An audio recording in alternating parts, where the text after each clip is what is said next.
নারকেল দিয়ে তালের পিঠা বানাবো। তালের পিঠা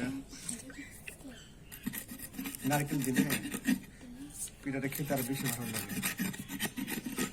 আমি নারকেল 3টা কেটেছি, ওই একটা, এই একটা, আর এটা এখনো পর্যন্ত করা হয় নাই। এটা শেষ করার পর ওইটা ধরবো। একটু সুন্দর করতেছি যাতে চুলার এই নারকেল কুড়ানোর সময় মরা না পড়ে। যা একটু পুষে করে দিলাম, হয়ে গেছে প্রায়। এখন একটা অ্যাটম বম ফাটাবো।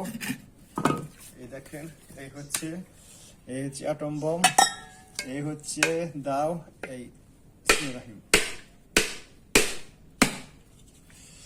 এই অ্যাটম বমের ভিতর থেকে পানি বের হইতেছে, দেখেন পানি।